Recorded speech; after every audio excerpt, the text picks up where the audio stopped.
She was the deacon's perfect daughter, right up until she couldn't breathe in the middle of his sermon. The only person who could bring her back was the one man her father didn't trust, a quiet black stranger in the back pew. What happens when the girl raised to fear her feelings starts falling for the man who teaches her to breathe? Before we dive in, make sure to hit subscribe, tap like and share this video. The more voices we reach, the louder these stories become. And drop your city in the comments. Let's see where love finds us. The first time I saw him, I was halfway to fainting in the back pew. Sunday night service blurred into a haze of heat and hymns, the choir's voices swelling around me like rising water. My father's baritone boomed from the pulpit. Deacon Ward, respected, steady, the man who'd taught me to sit straight, speak softly and never let anyone see me fall apart. My dress clung to me in all the wrong ways. At least, that's what the older women's eyes said when they slid over my thick hips, my soft stomach, the curve of my breasts. Modesty is a shield, Evie, my father always reminded me. Tonight the cream fabric hugged every inch of me. I knew I looked good. I also knew I wasn't supposed to think that. "You're flushed, baby," my mother whispered, passing me a program to fan myself. The air smelled like starch and perfume and old wood. My heart was racing. It had been happening more lately, this tightness in my chest, like someone had stuck a fist inside my ribs and was slowly closing it. I tried to breathe normally. In, out. The way they say in all those self-help posts I secretly read at midnight under my covers. But my breaths kept getting shorter, higher, like I was sipping air through a coffee stirrer. And then my father said it. "We are called to be set apart from the world," he thundered, voice echoing. "Not chasing flesh, not chasing feelings. Flesh lies, feelings lie. The spirit never lies." The congregation murmured their amens. I sat there, my flesh, that's what they always called my body, like I was a walking temptation, pressed against the wooden pew, my thighs warm under my dress, my heart pounding so hard I thought the whole row could hear. I needed to get out. I slid my purse off the seat, whispered "restroom" to my mother and slipped into the aisle. My heels wobbled. Faces blurred as I passed, a collage of nods and polite smiles. My father's voice followed me, heavy and loud, talking about discipline and control and crucifying desire.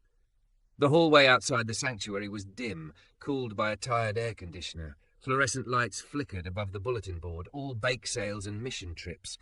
I leaned back against the wall and tried to breathe, but now that I was alone, it got worse. My chest felt like a fist. My fingers tingled. The edges of my vision darkened. Not here. Not now. Please, God, not here. I slid down the wall until I was sitting on the carpet, knees up, dress riding higher than my mother would have liked. Sweat prickled at the back of my neck. I pressed my hand over my heart like I could calm it down by force. "Hey!" The voice was low, warm and unfamiliar. I flinched, head snapping up. He stood a few feet away, holding a stack of folded chairs like they weighed nothing. Tall, broad shoulders filling out a simple black t-shirt, dark brown skin that glowed under the ugly hallway light. His hair was cropped close, his jaw lined with a neat beard that did nothing to soften his intensity. I'd seen him before here and there the last few weeks. New face, sitting in the back, quiet. People whispered that he didn't really fit our church. Too casual. Too something else they never said aloud. Up close, he was devastating. "Are you okay?" he asked, setting the chairs down. His eyes met mine, deep, steady, noticing everything. "You look like you're about to pass out." I tried to answer, but the words got caught in my dry throat. My lungs seized like they were shrinking. He knelt in front of me so quickly I barely saw him move. "All right," he said softly, palms raised like he was approaching a wounded animal. "I'm not going to touch you unless you say it's okay. I just want to help." "You're having a panic attack." I wanted to deny it. Panic was weakness. Panic wasn't faith. At least that's what I'd been told.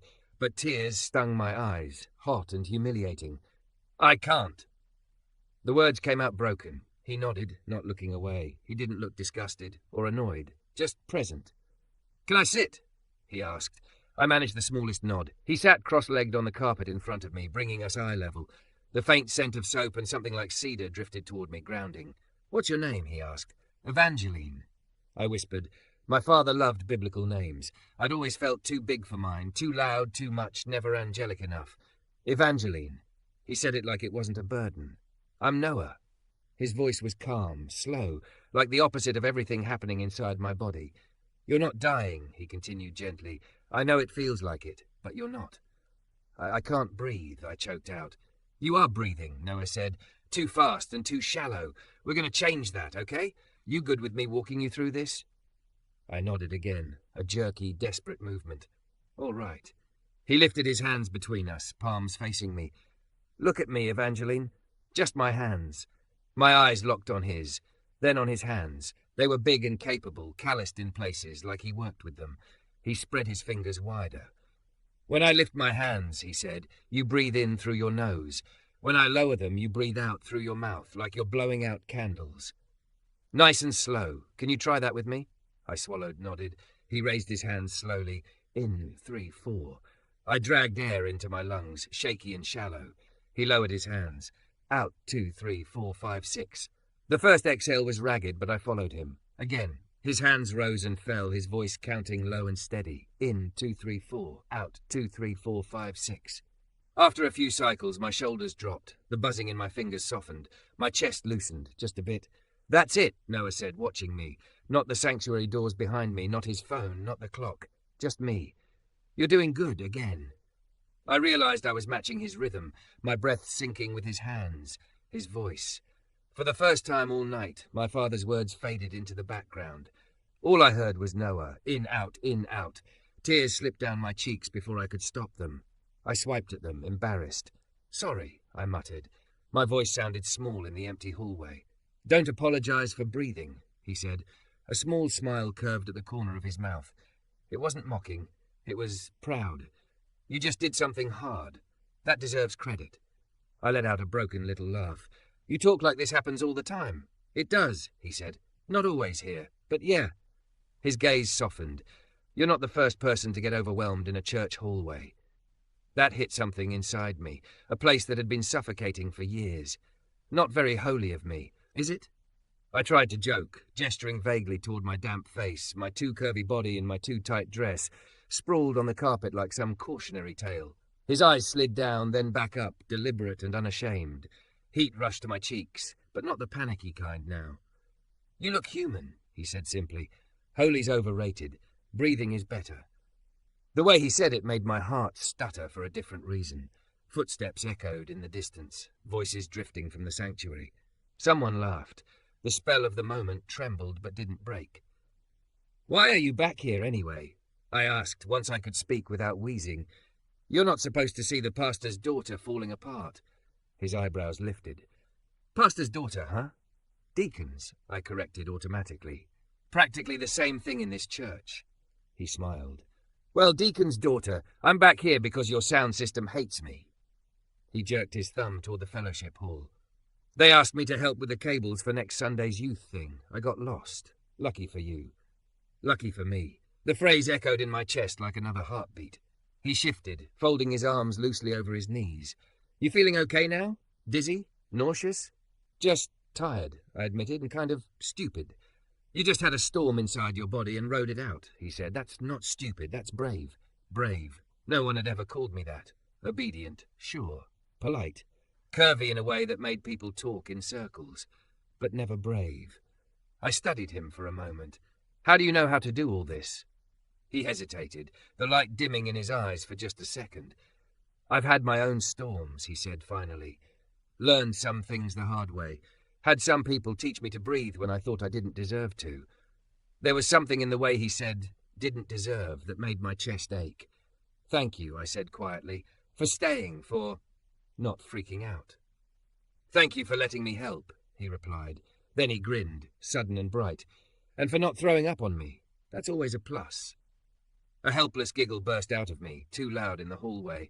I clapped a hand over my mouth, then dropped it, feeling ridiculous and weirdly free.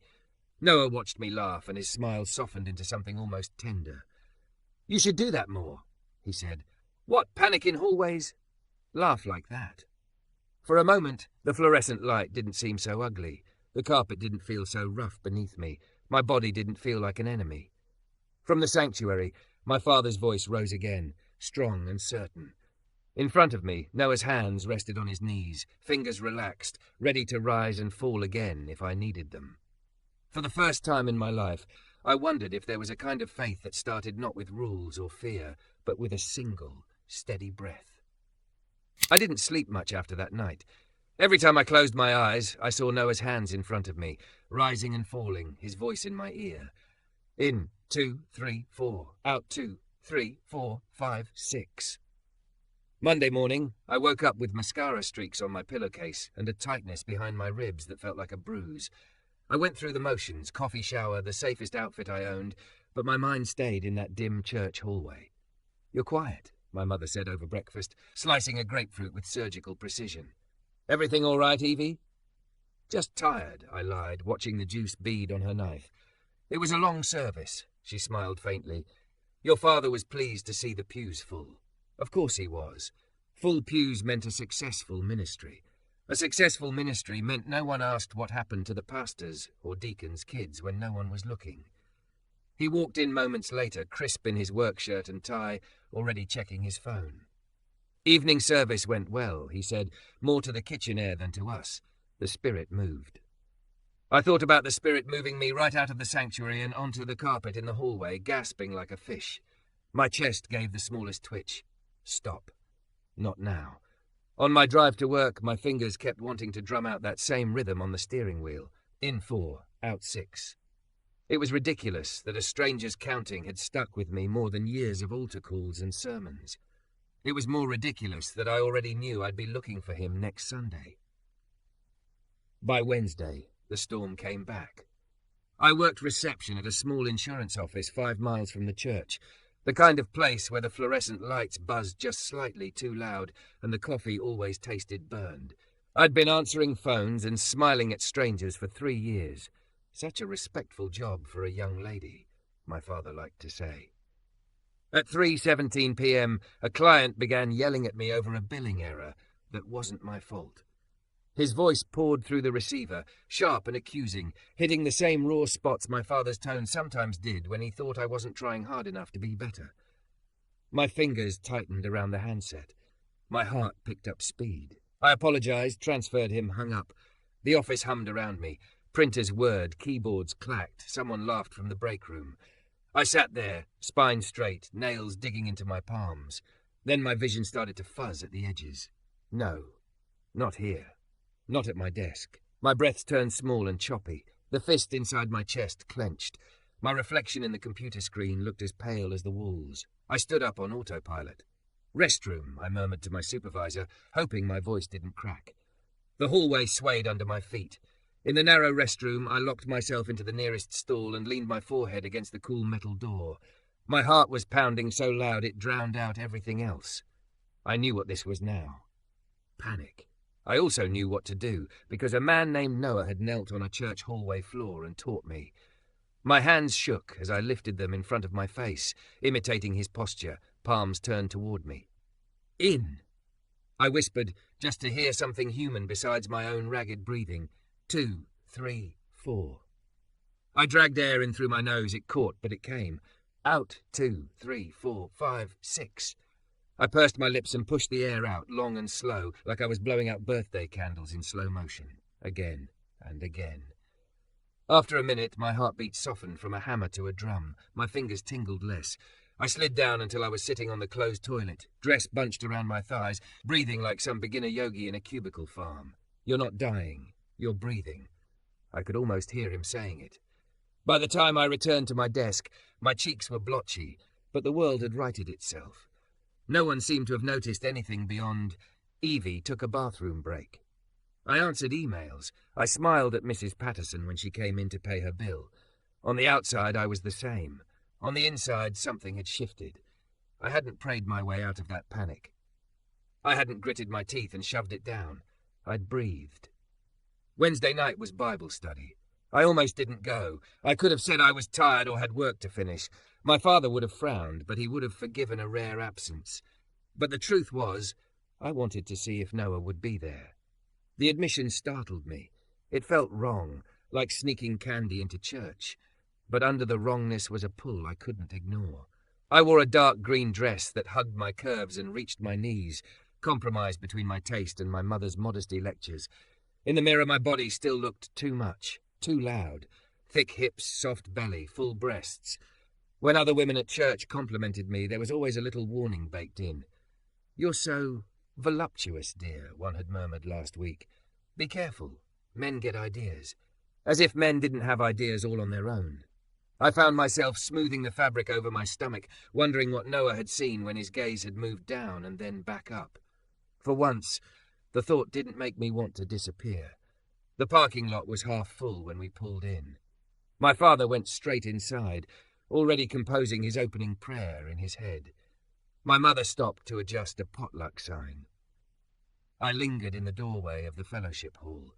He was there, standing on a ladder beneath the ceiling, sleeves pushed up, forearms flexing as he adjusted a row of stubborn fluorescent lights. That same black t-shirt, dark jeans, work boots. That same steady presence, like gravity had chosen him as its favourite. A cable slung over his shoulder, trailing down his back, his brow furrowed in concentration. There was something deeply, unfairly attractive about a man who knew what he was doing with his hands. My stomach swooped. Evangeline. Hearing my name in my father's voice and Noah's voice in such quick succession nearly knocked me over. I turned. Dad beckoned from the side door leading to the sanctuary. "Come help your mother set out the hymnals," he said. "Coming," I called, then glanced up one last time. Noah had seen me. One corner of his mouth lifted, slow and deliberate. It wasn't a grin, more like a secret only we shared. For a heartbeat, the sounds of chairs scraping and people greeting each other faded. There was just that look. "You're okay." I went to help with the hymnals, my fingers brushing thin paper, my heart not quite in my body. Bible study was smaller and more informal than Sunday service, but the pressure felt the same. My father stood at the front, Bible open, talking about self-control and purity and resisting temptation. Every time he said temptation, I felt heat crawl up the back of my neck. Was breathing wrong now? Was needing space wrong? Was wondering what it would feel like to sit in the back row with Noah instead of in the front with my family, the worst sin of all. My chest tightened. Careful. I focused on my hands folded in my lap, my dress pulled smooth. In, 2, 3, 4, out. 2, 3, 4, 5, 6. My father's sermon blurred. I caught phrases. Crucify the flesh, deny yourself, the heart is deceitful. Each one tugged at wires inside me that had been strung too tight for too long. When Bible study ended, people drifted out in clusters, lingering over coffee and cookies. My mother was swept into a circle of women talking about the upcoming bake sale. My father headed toward the fellowship hall, no doubt to check on the progress with the lights and cables. My feet carried me there before my brain could decide if that was wise. Noah was coiling a long black cable, movements efficient and unhurried. Close up, I noticed the faint scar along his left forearm, like an old burn. His t-shirt clung to the muscles in his back. My heart did something I refused to name. "Hey," I said, my voice hitching just enough to betray me. He looked up. The moment his eyes found mine, the noise of the room dimmed again. "Hey, Evangeline," he replied. "How's the breathing?" I laughed, a quick, surprised sound. Strangely better. His smile deepened. "Storm hit again?" "Yesterday, at work, in the restroom stall. Actually," I admitted, mortified the second I said it. "Very glamorous." He chuckled, low and warm. "Hey, panic doesn't care where you are. Bathroom, pew, grocery store. It just shows up."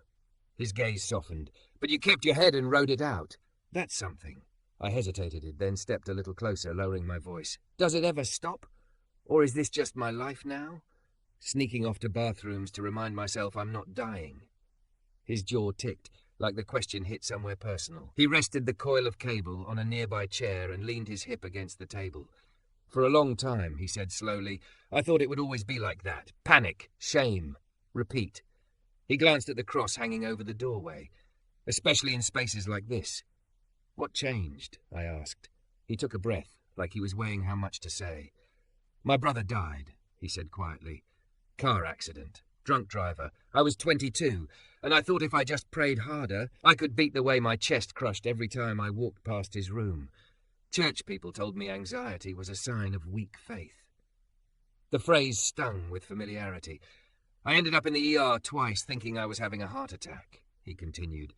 "Third time, a nurse looked me in the eye and said, 'Your body is screaming because your heart is broken. That's not a sin. It's a signal.' My throat tightened. She gave me a card for a counselor. Noah said. Black guy, former army, that knew about panic and grief and God. He sat me down and said, we're going to work on two things, breathing and the lies you've been told about what it means to be strong. We were both quiet for a moment. So yeah, he finished, therapy, practice, time, and people who didn't tell me to stop feeling and start pretending. I swallowed hard. We don't really talk about that in my house. I figured, he said gently. You flinched when your dad said flesh the other night. Heat flooded my face. You noticed that? I notice a lot of things, he said. His eyes moved over me, not in that hungry, judging way I'd felt from strangers, but like he was taking in the whole picture, not just the parts other people whispered about. You're trying so hard to be small in a body that refuses to apologize. The words landed with the weight of confession. I'm always too much, I admitted, voice barely above a whisper. Too emotional, too sensitive, too curvy. I made a helpless gesture at myself. The older ladies act like my body's some kind of weapon I'm pointing at every man in the building. Noah's expression shifted, something like anger flashing through it. Not at me, but for me. Your body is not a weapon, he said firmly. It's a home. It just needs room to breathe. And you deserve people who help you do that, not people who tighten the walls and call it holiness. My eyes burned. Across the hall, I heard my father's laugh, booming and familiar. The sound ricocheted inside me, love and fear tangled together. What would he say if he saw me talking to you like this? I asked, half joking, half terrified.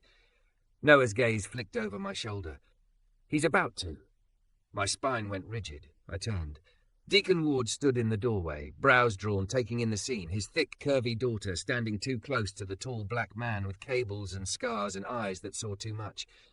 Evangeline, my father said, voice cool. Everything all right? Yes, sir, I said quickly. Noah was just helping with the lights, and we were finishing up, Noah cut in smoothly. He straightened, giving my father a respectful nod. Evening, Deacon Ward. The flicker over the fellowship tables should be fixed now. I'll test the sound system Sunday before service, if that works for you. My father assessed him for a beat too long, his polite smile not quite reaching his eyes. Thank you for your help, he said. We appreciate volunteers who are eager to serve. Something about the way he said eager made my stomach turn. Noah just nodded, unfazed. Happy to help. My father's attention swiveled back to me. Your mother's looking for you, he said. She needs help with the sign-up sheets. I'll be right there, I replied. His gaze flicked between us once more, then he turned and walked away. As soon as he was out of earshot, my pulse skyrocketed. My breath caught halfway up my throat, that familiar tightness surging. Not now. Please not now. Noah didn't move closer. He didn't touch me. He just lifted his hand at his side, where only I could see, fingers spreading. In, 2, 3, 4. I matched his silent count, inhaling through my nose. His hand lowered. Out 2, 3, 4, 5, 6. Our eyes held. The panic that had surged at my father's tone ebbed, not all at once, but enough that my hands stopped trembling. You're okay, Noah mouthed. For the first time, I realized breathing like this, on purpose, in defiance of fear, wasn't just a way to survive panic. It was an act of rebellion. Maybe even an act of faith. I straightened my dress, rolled my shoulders back, and took one more steady breath before turning toward the door. Change, I was starting to understand, didn't always look like running away. Sometimes it looked like staying exactly where you weren't expected to be, and choosing to breathe anyway. Rumours travel faster than the spirit in a small church. By Sunday, I could feel them buzzing under people's smiles. The way Mrs. Patterson's eyes lingered when she said, I saw you talking to that new young man, dear. You be careful. The way Brother Jenkins clapped Noah on the shoulder like he was testing his balance more than greeting him. My father didn't say anything outright. He didn't have to. The temperature in our house shifted, colder without changing a single degree on the thermostat. At breakfast, he folded his napkin with sharp, precise movements. I'd like you to sit on the front row with us today, he said, not looking up. I always do, I answered. Good, he replied, like I'd passed a test I didn't know I was taking. He led service with extra zeal that morning. If I hadn't known better, I would have thought he was preaching to the whole congregation. But the way his gaze clipped past me, the emphasis he put on certain words, told a different story. Guard your heart, he intoned. Guard your body. The enemy loves an open door. He loves weakness. He loves undisciplined flesh. My flesh sat there in a deep blue dress that hugged every curve. I hadn't done it to provoke him. I'd done it because, when I'd put it on at home and looked in the mirror, I'd heard Noah's voice instead of the chorus in my head. Your body is not a weapon. It's a home. A home shouldn't have to hide under 3 layers of fabric to be worthy. Still, my hands twisted in my lap as my father's words soaked into the air like smoke. Halfway through the sermon, the tightness started. At first, it was just a pressure, a too snug band around my ribs. I shifted, forcing a slow breath in. It caught halfway. I tried again. My father raised his voice. The heart is deceitful above all things, he thundered. It will tell you that fear is truth, that desire is destiny. Do not be led by feelings. My heart responded with a pounding thud that shook my whole body. My fingers tingled, the sanctuary lights blurred, my vision tunneled, the edges going dark. The words on the projected scripture slid out of focus. No, not now, not here again, not in front of everyone. I dug my nails into my thigh, grasping for anything, any anchor. My breaths came short and shallow, scraping my throat. I heard my mother's whisper, Evie? Then another voice, farther back. Hey. I didn't see him, but I felt Noah like a shift in the room's gravity. A small sound, chair legs scraping, a body standing, cut through the tide of my father's sermon. The walls were closing in, the ceiling lowered. The wooden cross behind my father blurred into an ominous shape. My body made the choice before my mind did. I stood up. The sanctuary tilted. People turned, faces smearing together. I clutched the back of the pew in front of me, trying to steady myself, but my legs shook. Evangeline, my father said from the pulpit, voice edged with annoyance and concern in equal measure. Sit down, please. We're not. I can't breathe, I heard myself rasp. It came out louder than I meant, raw and cracked. A few people gasped. Heat flooded my face. Shame roared to life, hot and acidic. This was worse than the hallway. This was public. This was a spectacle. My vision narrowed to a circle of light around my father's stunned face. My chest lurched. I have to. I didn't finish. I turned and bolted down the aisle, the edges of the carpet blurring under my feet. My heart hammered in my ears, drowning out murmurs, the creak of pews, my father calling my name. The fresh air in the lobby hit me like a slap. Not enough. I pushed through the glass doors and stumbled onto the front steps, gripping the metal rail as my knees threatened to buckle. The sky was too big, the world too bright, my lungs too small. I slid down until I was sitting on the top step, the brick rough under my bare calves. My chest constricted, tear salt on my tongue. I dimly registered the sound of the service continuing inside, my father's voice tighter now, forcing the sermon forward. Then there was another sound, footsteps, then a pause. Evangeline. I didn't have to look to know it was him, but I did. Noah stood a few feet away on the landing, hands raised, palms open, staying outside my immediate orbit like he always did until I invited him closer. Behind him, the parking lot shimmered in the heat. A couple by the side door peeked out, decided they'd seen enough, and quietly disappeared inside. I can't. I shook my head, feeling unreal, split between humiliation and relief. Everyone saw.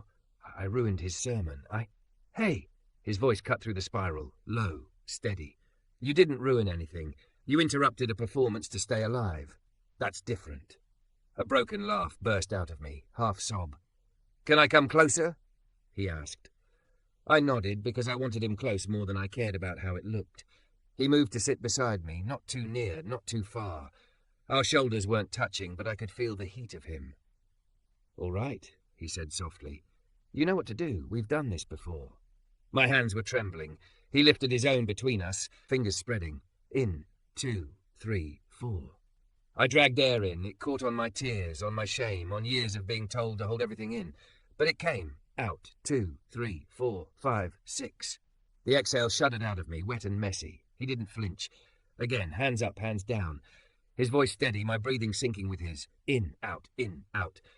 Little by little, the vice around my ribs loosened. The roaring in my ears softened into a hum. The world came back into focus. The cracks in the church steps, the chipped paint on the railing, the faint smell of cut grass. I wiped my face with the back of my hand, mascara smearing. I made a scene, I whispered. You had a panic attack, he corrected gently, in a room where no one's ever taught you what that is, so you blamed yourself. He paused. You also chose to leave instead of pass out in the pew. That's courage, even if it felt messy. The word settled somewhere deep. Evie. My nickname, thrown like a stone. I turned. My father stood in the doorway, suit jacket open, tie askew, eyes blazing. Behind him, the sanctuary was a blur of curious faces and bowed heads pretending not to listen. He took in the scene, me on the step, Noah beside me, our hands still raised in midair, breath still synced. Inside, my father said, voice low and tight. Now, old reflexes surged, obedience, guilt, the urge to make myself small. My chest gave a little clench. Noah's eyes flicked to me. He didn't speak, but his hands were still there, an unspoken question. In or out, Evangeline? I took a breath, my own breath, on purpose. I'll talk, I said, turning to my father, but I'm staying right here. Shock flickered across his face, quickly smoothed into something harder. This is not the place for me to fall apart? I asked, my voice shaking but louder now. Because that's already happened, Daddy, in hallways, bathrooms, car rides, pew 3, right side. Silence fell, heavy and stunned. His mouth opened, then closed. If you're having a crisis of faith, he began, we can pray. You can rebuke this fear. Scripture says God has not given us a spirit of fear. This isn't a demon, I blurted, tears spilling again. It's anxiety, panic. My body thinks I'm in danger all the time, and I've been pretending it's not happening because I didn't want to disappoint you. Hearing the words out loud was like opening a window in a room that had been sealed for years. A muscle in his jaw jumped. We all have struggles, he said stiffly, but you can't just run out of service, make a spectacle of yourself. She walked out before she passed out, Noah said quietly. That's not weakness, Deacon Ward. That's knowing your limits. My father's gaze snapped to him. This is between me and my daughter, he said sharply. You're new here. Maybe you don't understand how we do things. With respect, sir, Noah replied, calm but unyielding. I understand what happens when we call someone's suffering a lack of faith. I spent years thinking God despised me because my chest wouldn't stop tightening. It almost killed me. Something in his voice made my father falter. The anger slipped, replaced by confusion, then something like discomfort. This isn't about you, he muttered. No, Noah said. It's about your daughter and the fact that she can't breathe in the place that's supposed to be safest.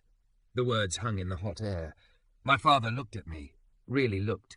For once he seemed to see more than just my dress, my posture, my role. He saw the red eyes, the trembling fingers, the way my shoulders hunched like I was bracing for impact.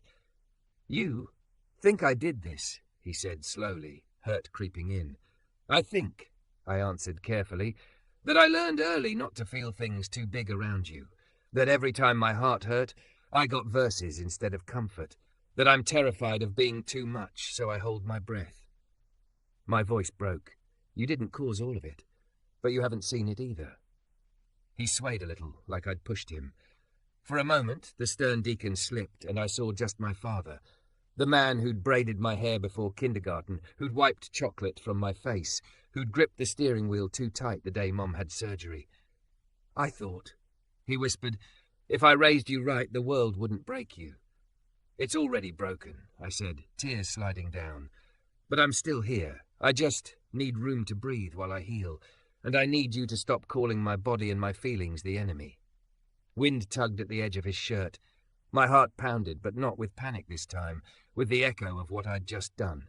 I'd said it, all of it. My father looked from me to Noah, to our raised hands, back to me. His shoulders sagged, decades of certainty shifting under the weight of something softer. I don't know how to fix this, he admitted, voice rough. I don't know how to talk about anxiety, therapy, all that. The word tasted strange in his mouth. But I don't want you terrified in my church, or in our home. I exhaled, shaky but deep. Can we start there? He nodded once, a small, almost confused movement. You finish catching your breath, he said. We'll talk this afternoon, all three of us. His gaze flicked warily to Noah. If you're willing. My eyes widened. Daddy, I don't like surprises, he said, almost wryly, but I'd be a fool to ignore the fact that you can breathe better with him than without. Colour rose in my cheeks. Noah's lips twitched, surprised. I'm not trying to take her from you, sir, he said quietly. Just trying to keep her here, alive, whole. My father studied him for a long beat, then gave a curt nod that looked suspiciously like surrender. We'll see, he murmured, and went back inside. The door shut behind him, muting the sanctuary noise again. For a long moment, Noah and I sat in silence on the church steps. Then I laughed. It came out wild and wet and disbelieving. "I can't believe I said all that," I said. "I can," he replied. "You've been holding your breath for years. Sooner or later something had to give." I turned to him. "You've changed everything." He shook his head. "I didn't change you. You were already here. I just counted with you while you came back to yourself."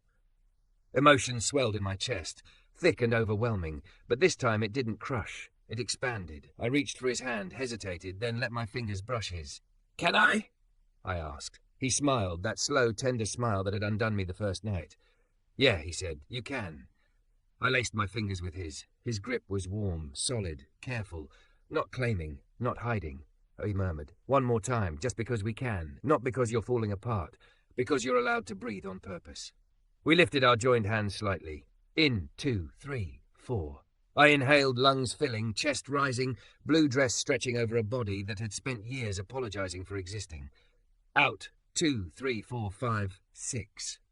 We exhaled together, sitting on holy ground that looked a lot like cracked concrete and peeling paint. Inside, my father resumed his sermon. Outside, on the church steps, I finally started to live it.